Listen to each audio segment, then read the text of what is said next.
Watson. So, Rosemary, thank you so much for coming. It's a privilege to be here, and thank you for the opportunity. You've got the PowerPoint ready to go? Oh, yes, I do. Well, while you're doing that, there it is. Okay. So we're going to go through this, and every time we get to a new slide, I'm just going to have to say next because Mavis is going to have to push that button. And I've been working in education, like she said, for 50 years, either as a teacher, principal, language director, or community organizer. So this is real close to my heart because this has been my entire life. So with that, next slide. I don't think people realize what teachers did over spring break and the next week. They literally flipped the entire education system on its head because they went from classroom to online. Much easier to do in high school than it is to do at the lower grade. And they did that in record time to figure out online and also what kind of work packets would have to go to the students who don't have internet. Our schools are well set with internet because of E-rate, grants, etc. But our homes that are outside of any kind of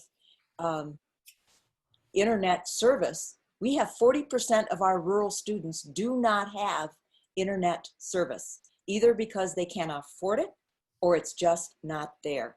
So I think the pandemic hitting when it did really showed the value of our teachers and the importance of our public schools. As a teacher said to me, my whole reason for teaching is about the learning-teaching relationship that I have with students, and that is very hard to do on the internet. It also showed, again, the inequality of internet access and the extent of food insecurity that our families have.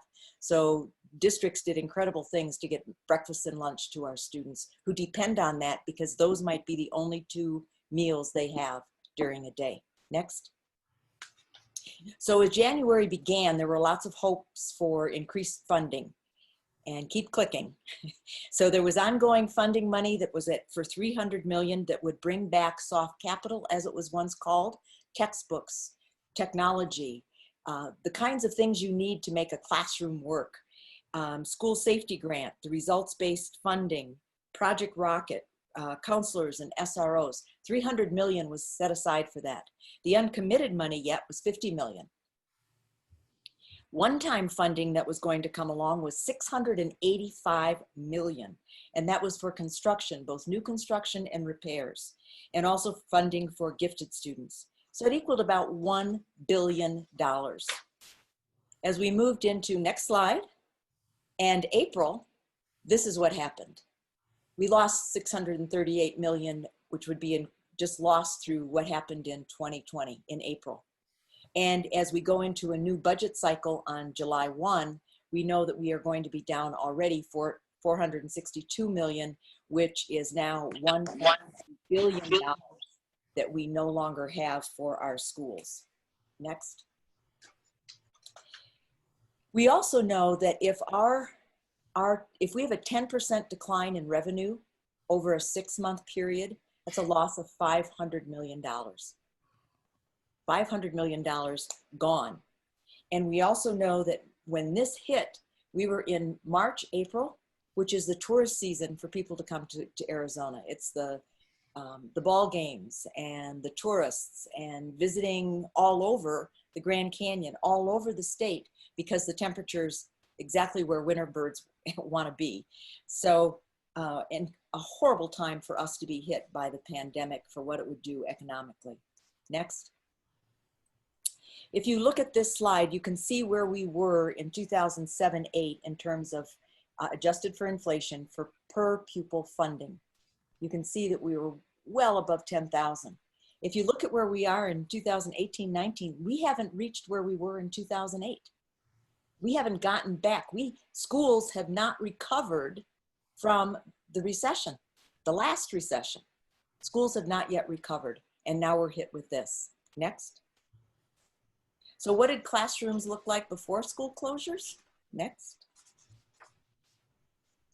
Teacher shortage. A couple years ago, the legislature decided that if we lower the standards for our teachers, we will have more people lining up at the door at ADE. Well, guess what? It didn't work. That did not work. So we have unfilled classrooms. What does that mean? You mean you double up classrooms, or you take your PE teacher and you cancel some of their classes and put them in a classroom for core subjects. We also have teachers who do not have the standard certification to teach. So, you know, heaven help us if we didn't have long-term subs and people that would come in and spend time in our classrooms. But many of those people might not be qualified for that particular grade level, for that particular subject, especially as you get into middle school and high school. It's not babysitting. Teaching is not babysitting, and you've got to have the people who understand you don't do anything in a classroom if you can't build the relationships, and you can't really teach unless you really know the content and the how-to of how children learn and youth learn. We have the highest ratio of students to counselors. The counseling associations say it should be 200 to 1. We're usually anywhere between 800 and 900 to 1. And especially after this crisis, this pandemic, what kind of mental health issues are going to surface for our youth? And we have the largest class sizes in this country. Next. This is what we hear from teachers. Teachers spend a lot of their own money. And yes, I know the state over the last couple of years has put in a little bit more money, but we've been staying at 48th in school funding for a couple of years now. As other states have put in more money, we still keep staying right at the bottom. As one legislator said to me, "Oh, we're not 48th." This is about 3 years ago. "We're not 48th, we're 46th." Sorry, 46 is still pretty bad. On the comment about buildings are crumbling, the funding formulas were developed in 2001, and it was for building maintenance. That formula has never been funded. So by 2019, there should be $295 million into our school buildings. There's been a total of 76 million. A total of 76 million. And we have definitely buildings crumbling. 3 years ago, a colleague of mine is principal down at Landmark in the Glendale Elementary School District. They had to close their school because the walls were crumbling. They had to ship out their students to different schools for half-day sessions. That's not how you build your future workforce. Next. So even before the pandemic, we had a revenue problem, and we still do in this state. Next. We weren't always, as a state, at the very bottom of school funding.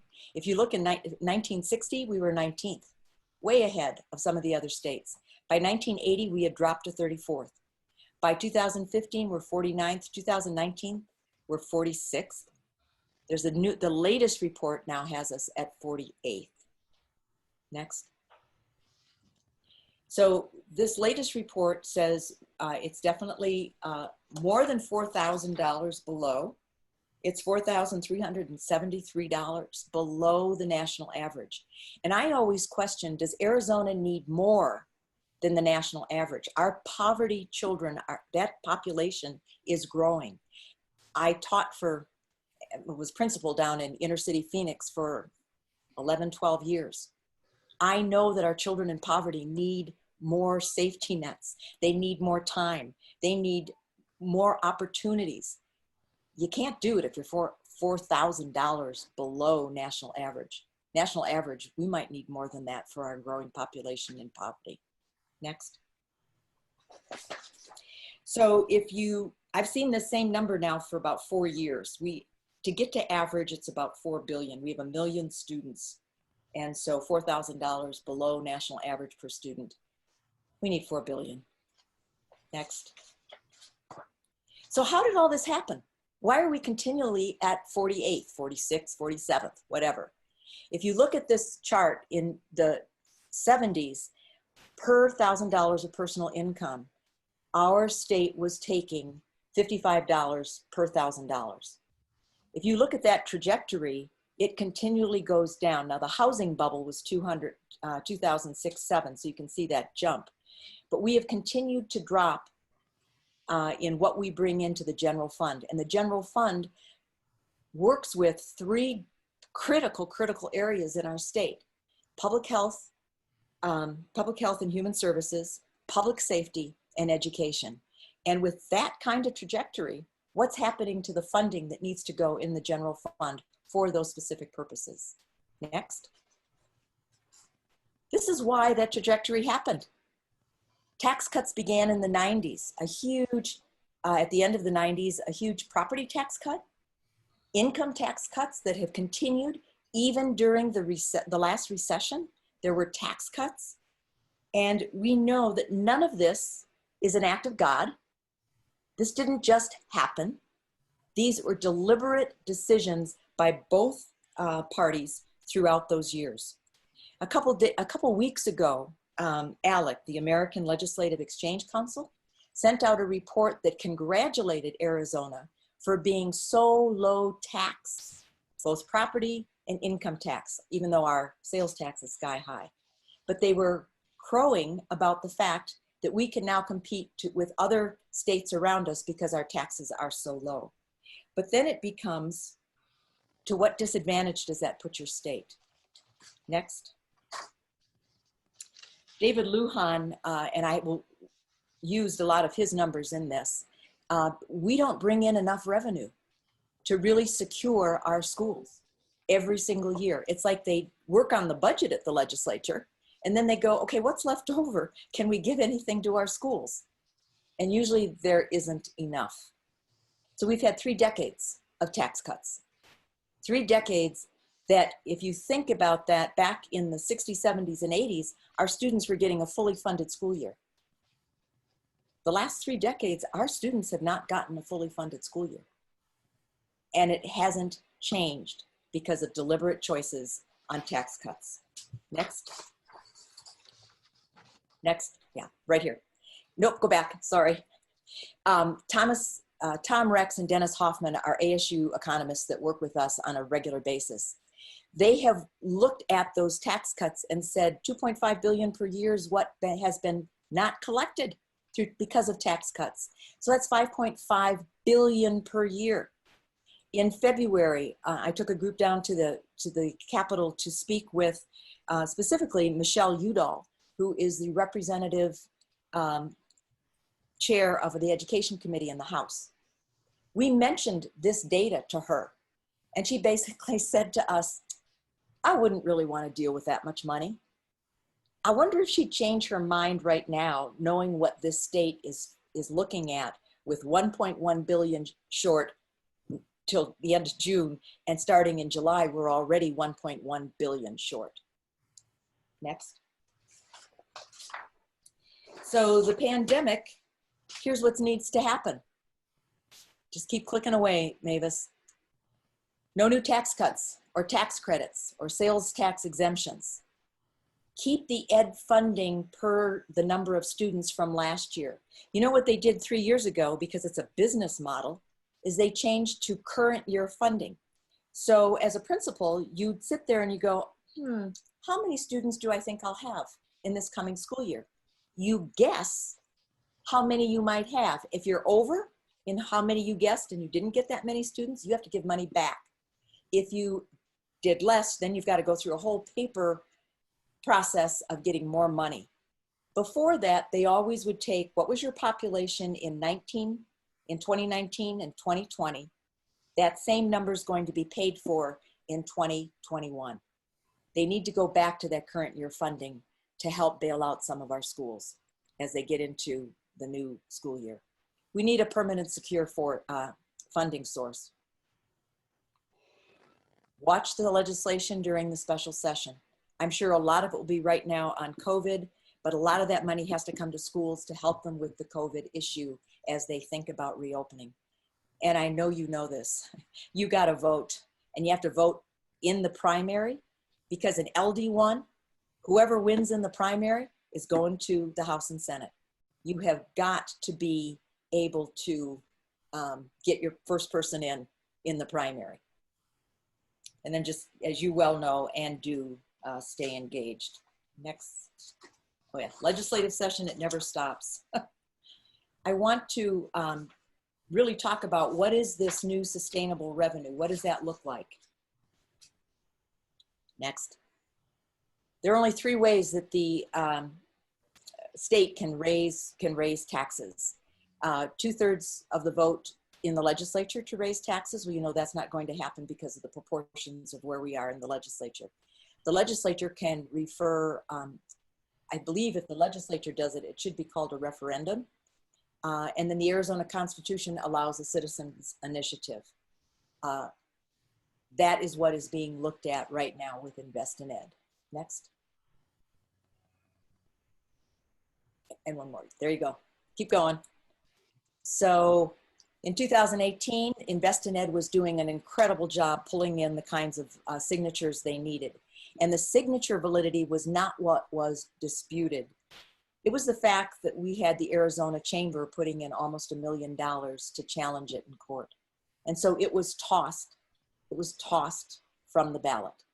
So to come back again, we did listening sessions up in Flagstaff with teachers just saying, would you be willing to go back out for signatures?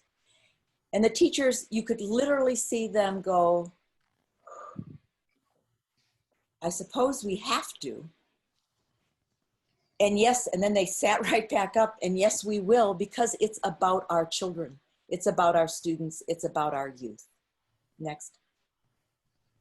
So what Invest in Ed will do is to provide some of that funding that is desperately needed for career and technical education, for mentoring and teacher retention, for those teachers and counselors and nurses that we need. When I believe it was 2 years ago, they put $25 million into the hiring of new counselors and or SROs, school resource officers. The requests that came back to the state reached 100 million. So looking at the needs, they're always pretty stingy. Next.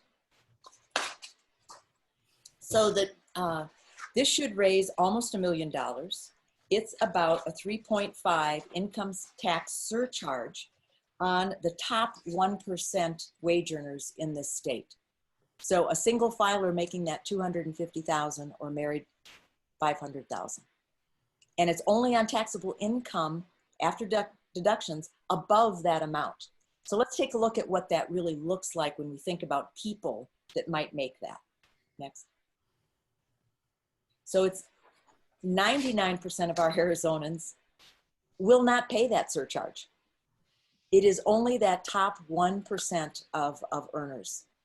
And the next slide will really break it down. And even the 3.5 surcharge on the income tax on the highest earners is lower than 25 other states. So it's not like we're breaking their bank on this one. Next.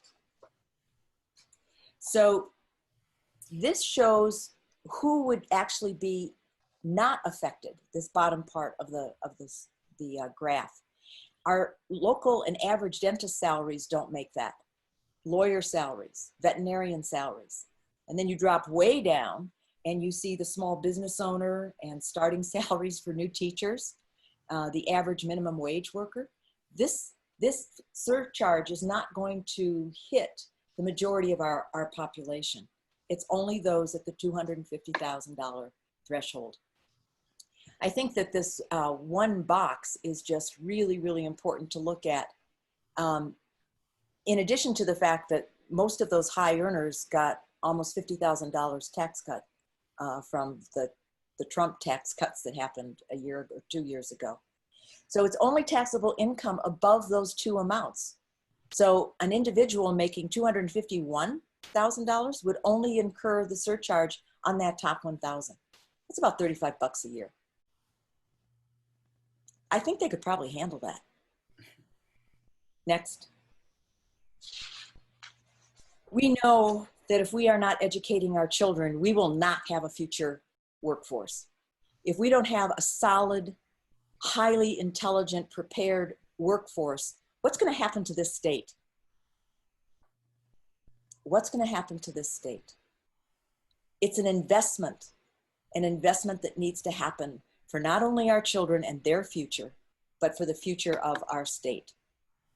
If you have questions, I mean, there's a lot of information on investined.com. They have a lot of different questions that are answered, but it's really about the future of who we are as a state. And is that fair? Next slide. Is it fair? Next.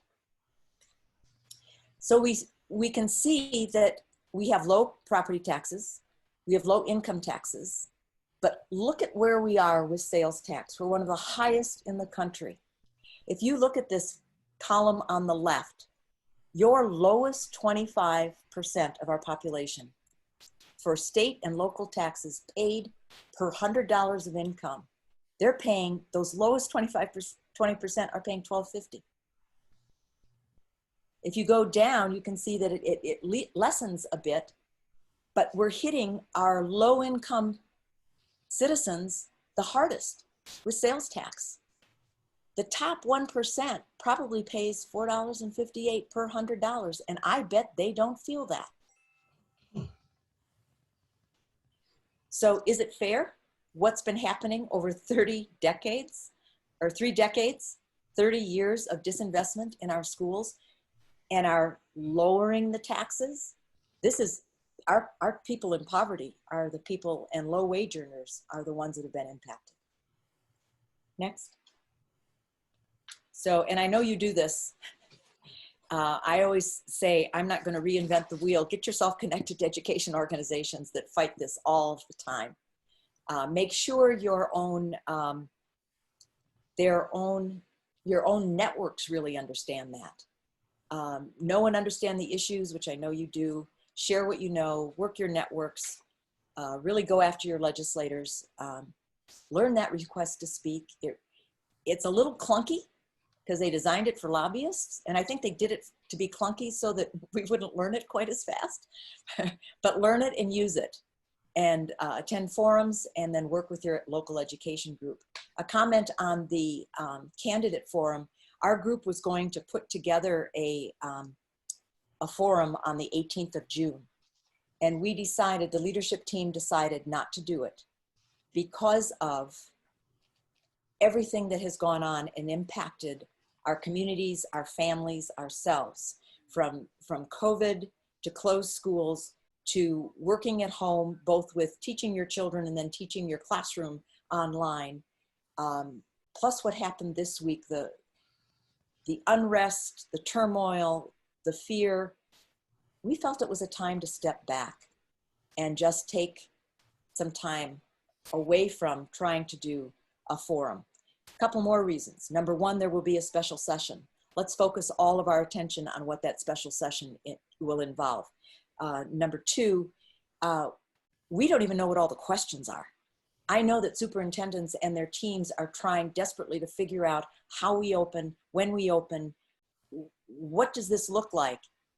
The questions aren't even clear. And to ask legislators that don't have a clue about what districts are going through and figuring out how they open, I'm not going to ask them an easy question.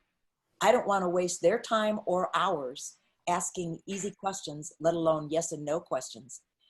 I'd like to see us get through the primary, and then we sit down with the top 3 candidates or 4 candidates, whoever. We look at who's left, and then we do a conversation around the education issues. And you get a pretty good idea when you look at their websites where they stand. So I believe that is the last slide, Mavis. Huh. Done. And now I believe there's questions. Is that right, Maria? Yeah, we have a few questions. Jan Lynn wanted to hear your thoughts on the children going back to school. And you did talk about it briefly, but you want to tell us how you feel about it. Is it safe for them to go back? You know, I believe the roadmap that the governor and a very select group of people came up with, their roadmap basically says it's up to every single individual district. No matter what a district decides, you are going to have a portion of your parents that say, I'm not ready to send my child to school. In fact, a recent poll just did that question. Are you ready to send your child back to school? 18.3% said definitely not. Another, I think it's 15%, said probably not. That's 30%. That is 30% of our children possibly not coming back to school when they possibly open in August. That means that the state will drop the funding per student because all of a sudden there's 30% not there. That will kill our schools. We have got to go after the legislature and say, can you at least think about making our budget what it was last year and carry that over? I heard today from one of the county superintendents that they have said they'll do a 5% funding gap. If we're talking 30%, I really believe some of them are not good at math. If we're talking 30% of our kiddos not coming back and they're going to give a 5%, that's still not going to cover it. So that's one thing that we're really going to have to watch. Personally, as a former principal, as a teacher, I am so grateful I am not in that position to have to walk back into a school building.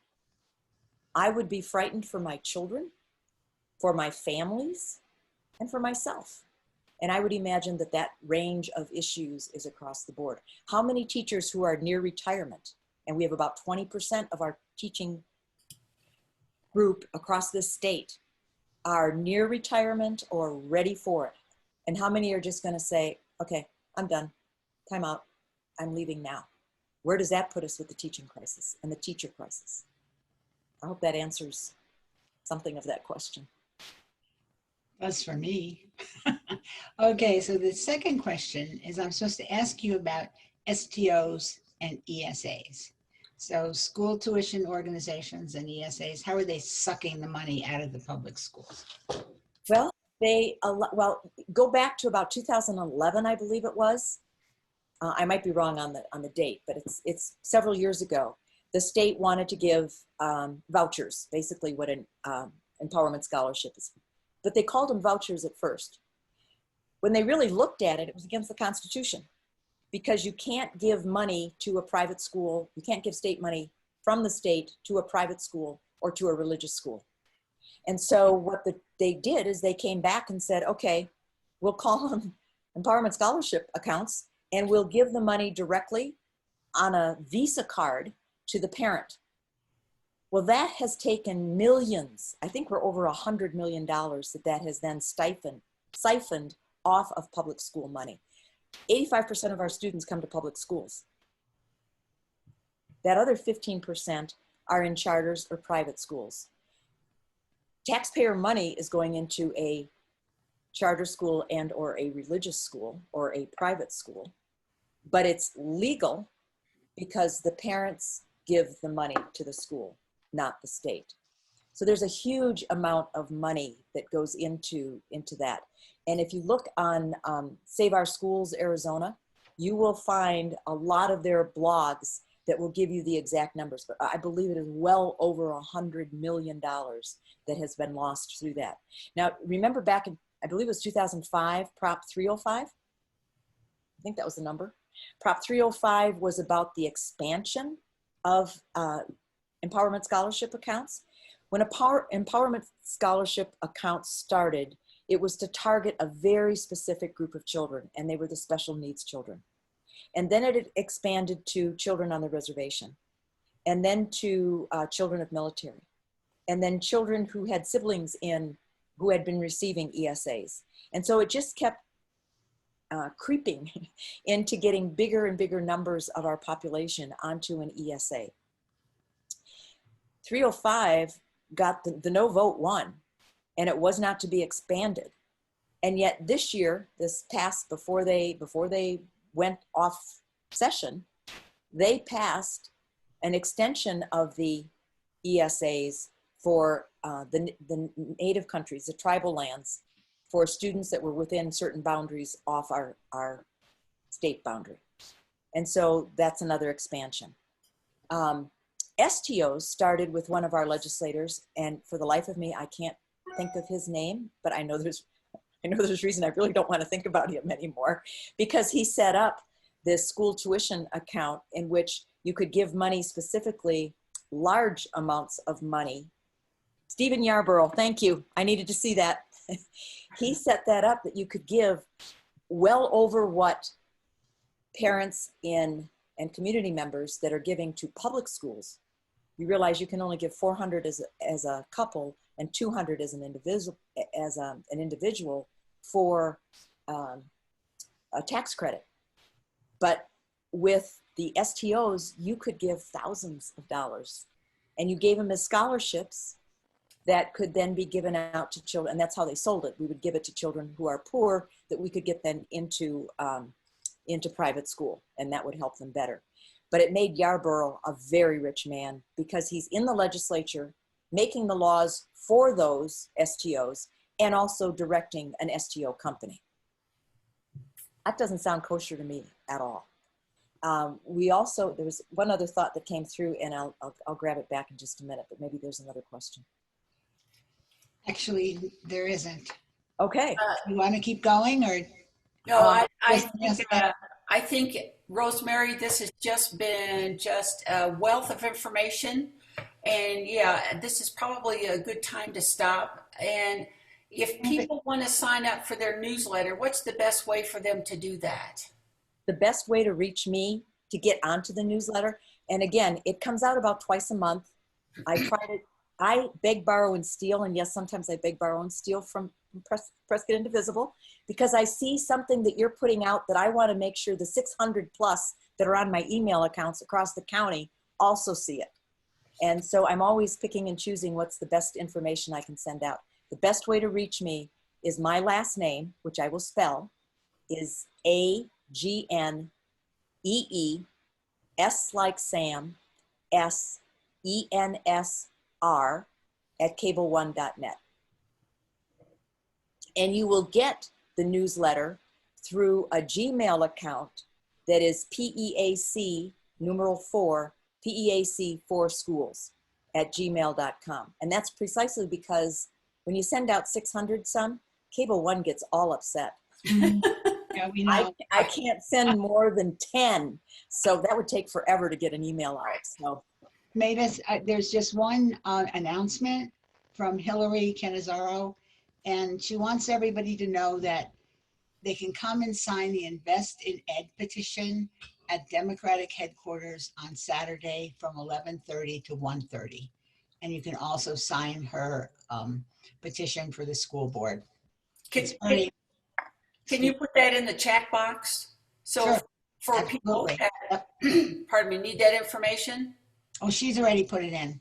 Oh, okay, great. So, but I just want to remind everybody in case they don't pay attention to chat.